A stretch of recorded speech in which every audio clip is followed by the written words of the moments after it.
করেন কেরল পরিবার দিকাই কেউ রক্ষা পাইবেন না। কারণ হলো আজকে প্রত্যেক ঘরে ঘরে যদি 100 ঘর থাকে তার মধ্যে 80 ঘরের মধ্যে এই মাদক আছে, 80 ঘরের মধ্যে। কারণ কেন এটা নির্মূল করা যায় না? কারণ ভারতীয় মেম্বারের ভাই খায়, ভারতীয় মেম্বারের চাচাই খায়, ওখানে যদি হস্তক্ষেপ করি ভারতীয় মেম্বার প্রতিরোধ করব। এই কারণে এটা নির্মূল হয় না। আগে সকলের জন্য সজাগ হইতে হবে। কারণ আমার ভাই খায়, আমি আগে আমার ভাইকে রক্ষা করব না, আমি তার প্রতিরোধ করব, তাকে মাঠে ধরে এটা পিটাইবো প্রয়োজন। আজকে থেকে আমরা জানি কারা গাঞ্জা বেচে, কারা ট্যাবলেট বেচে, সবাই আমরা জানি, স্বামীর নাম সবাই জানি, বলি খালি অনুনি করি। কারণ রাত বহনের আগে কোথায় ট্যাবলেট যায়, কোথায় গাঞ্জা যায় সকলেই জানে, কিন্তু কেউই প্রতিরোধ করে না। কেন করে না? এটার কথা আমি বলি।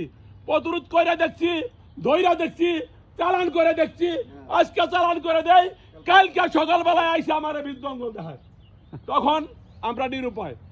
এই কারণেই আমি মনে করি ছাত্র জনতা যে উদ্যোগ নিচ্ছে এই উদ্যোগ ভালো। আজকের পর থেকে যদি কোনো ধরনের গাঞ্জা ট্যাবলেট সহকারে ধরা হয় তার আগে বাইরে ভাঙতে হবে ঠ্যাং, তারপরে তার বিচার হবে। আগে তার যে ধরবো সেই বাইরে আগে ঠ্যাং বাই ধরবো। চিকিৎসার যত টাকা লাগে আমরাই বোয়ালিবাসী যারা আছি সকলে এইটার চিকিৎসার বাবদে আমরা সেটার দিব, টাকা পয়সা দিব, তার বিচার হইতে হবে। কারণ তার ঠ্যাং আগে বাঁধতে হবে।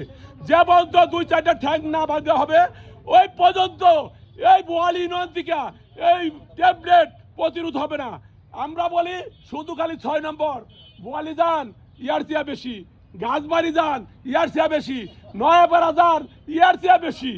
কোনো জায়গায় ভালো না, বইয়ের কোনো পিঠি ভালো না, অনেকেই অনেক কথা বলতে পারে, কিন্তু যার যার বাড়ি সামলার আগে তার বাদ আমরা অন্যকে বলি, অন্যকে গার্জেন আগে গার্জেন ঠিক করতে হবে। যদি গার্জেনের বাড়িতে পয়সা খায় পোলা ভান না ধরা পারলে তার গার্জেন ধরে পিটাবো, তার বাদে পিটিয়া গার্জেন পিটিয়া তার পোলা ভানটা ধরুন। আজকে থেকে সকলেই সজাগ হয়ে যান। এরপর জানি আমরা এই মাদক আবার তো বোয়ালি ইউনিয়নে না দেখি। সকলকে ধন্যবাদ। আসসালামু আলাইকুম রহমতুল্লাহি ওয়া বারাকাতুহু। ধন্যবাদ আমাদের শ্রদ্ধা মেম্বার সাহেবকে।